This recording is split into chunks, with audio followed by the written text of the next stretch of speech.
The Wild West was America's Gilded Age, a time of massive economic growth where a few ruthless men amassed fortunes on a scale never seen before. These men weren't just characters in a story. They were the titans who tamed the untamed West, not with a six-shooter, but with gold, steel, and steam. They built empires, fought politicians, and battled each other for control of a nation's worth of resources. Today, we're counting down the 10 richest and most powerful men of the Wild West and exploring the crazy ways they made their fortunes. These stories are so wild they make the gunfight at the OK Corral look like a playground squabble. If you enjoy learning about the real history of the Old West, go ahead and hit that subscribe button and ring the bell so you never miss a video. Now, let's get into it. Number 10. Marcus Daly. We start with an illiterate Irish immigrant who ended up ruling a state like a king, Marcus Daly. He had an uncanny instinct for mining, and in 1876, he was sent to inspect a silver mine in Butte, Montana. But Daly saw more than silver. He believed the hills held a much greater treasure. With financial backing from investors like George Hurst, he bought a small mine called the Anaconda and struck a massive deposit of copper, just as America began electrifying its cities. He didn't just want the mine, he wanted to own the entire process. Daly built the world's largest copper smelter, founded the company town of Anaconda, and built his own railroad to connect them. His company became a self-contained industrial state, leading to the legendary War of the Copper Kings, a feud with his rival William A. Clark for total control of Montana. Number 9. George Hurst. Next is the ultimate prospector, a man with an almost supernatural gift for finding mineral wealth. George Hurst was a semi-literate farmer's son from Missouri who seemed to have an uncanny ability to read the earth. His career was a grand slam of western mining. In 1859, he was drawn to the Comstock Lode in Nevada, where a small investment in the rich Ophir mine made him a millionaire. Then, in 1877, he traveled to the Black Hills of South Dakota and purchased the Homestake claim, developing it into the largest and deepest gold mine in North America. Finally, he was an early backer of Marcus Daly's Anaconda mine in Montana, which would become one of the most profitable copper operations in the world. His most enduring legacy, however, came by chance. He acquired the San Francisco Examiner newspaper to settle a gambling debt and reluctantly turned it over to his son, William Randolph Hearst, who built it into a media empire. Number 8. Charles Crocker. He was a mountain of a man tasked with a mountainous challenge, building a railroad over the impassable Sierra Nevada. With no formal construction experience, Charles Crocker took charge of the Central Pacific's monumental undertaking. As one of the Big Four investors, he was the brutish and effective construction boss. His greatest obstacle was a severe labor shortage, so he proposed a controversial solution: hiring Chinese immigrants. His superintendent was opposed, but Crocker famously retorted that the people who built the Great Wall of China could certainly build a railroad. Soon, over 12,000 Chinese laborers formed the majority of his workforce. They were assigned the most dangerous tasks for less pay and were instrumental in conquering the mountains. As the Central Pacific raced the Union Pacific, Crocker wagered $10,000 that his men could lay 10 miles of track in a single day, a feat they accomplished in April 1869, setting a record that has never been broken. Number 7. Collis P. Huntington. While Charles Crocker was moving mountains in California, Collis P. Huntington was moving money and politicians on the East Coast.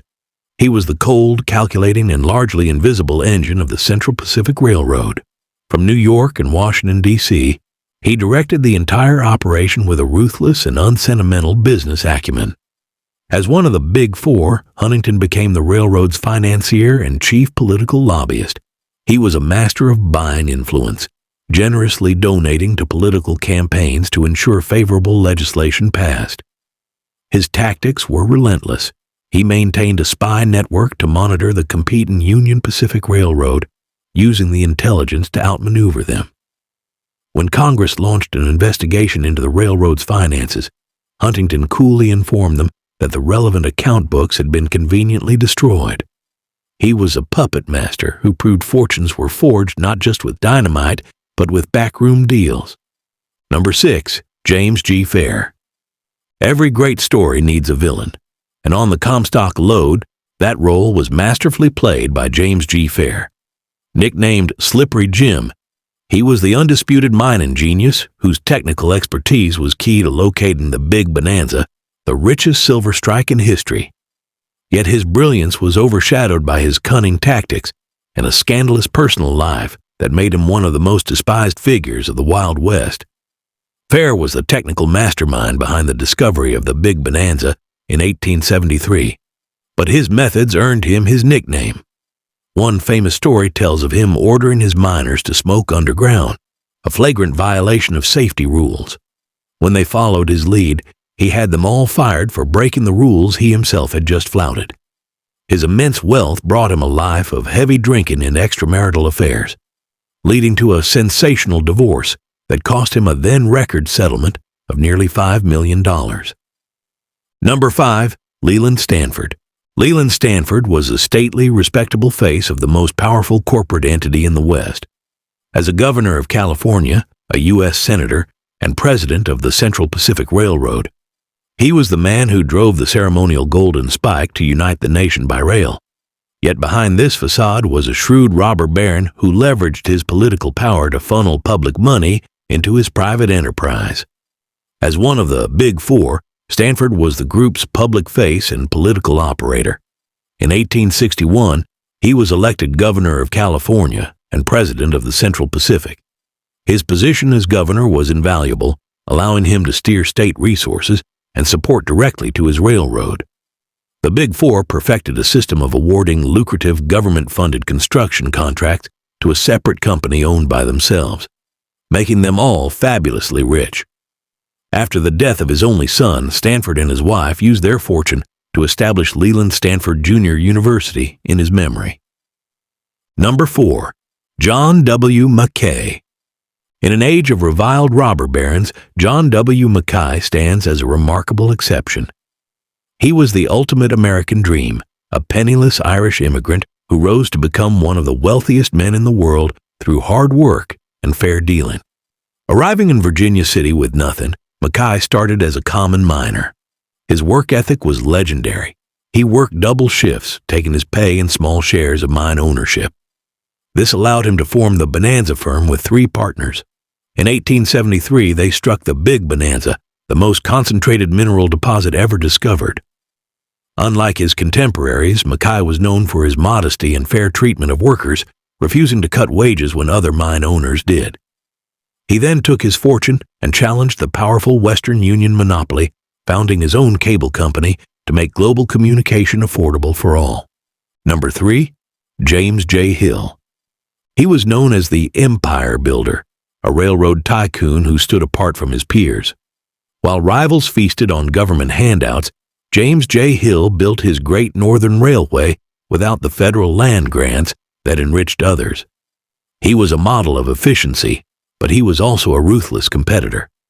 Hill built his railroad empire methodically, obsessed with efficiency and creating his own economy by encouraging European immigration to settle the lands along his routes.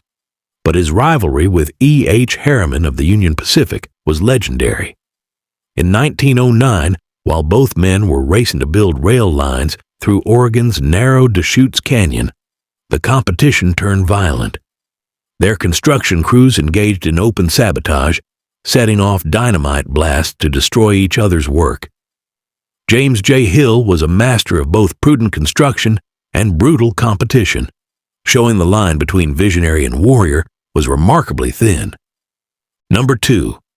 Edward L. Dhaney. His life was a Shakespearean tragedy.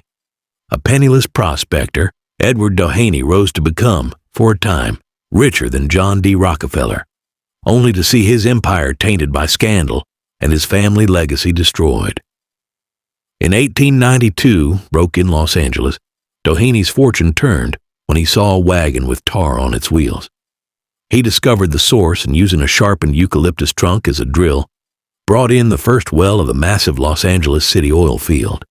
His downfall came with the Teapot Dome scandal, where he was accused of bribing the Secretary of the Interior with a $100,000 loan delivered in a black bag by his son, Ned. Then, tragedy struck. In 1929, his son Ned and his personal secretary were found shot to death inside the family's magnificent Greystone mansion. The official story was a murder followed by the taking of one's own life, but the circumstances were deeply suspicious. Number 1, William A. Clark. At the top of our list is a man so consumed by ambition that when he could not win a United States Senate seat, he simply bought one. William A. Clark's story is the ultimate embodiment of Gilded Age greed. He arrived in the Montana gold rush in 1863, but made his first fortune trading supplies. His real genius was in finance. His banks foreclosed on failed miners, allowing him to consolidate vast mineral holdings for pennies on the dollar. He bought played-out silver mines in Butte, knowing they held immense deposits of copper underneath. His ultimate ambition was a U.S. Senate seat. In 1899, his agents orchestrated a breathtakingly open bribery scheme, handing out envelopes stuffed with cash to Montana legislators for their votes. The plot was exposed when a state senator dumped $30,000 in bribe money on the floor of the legislature. The scandal was so egregious, it helped lead to the 17th Amendment, giving people the direct power to elect senators. Clark's famous cynical quote said it all: "I never bought a man who wasn't for sale." These 10 men didn't just find their fortunes in the Wild West. In many ways, they built it, and then they owned it.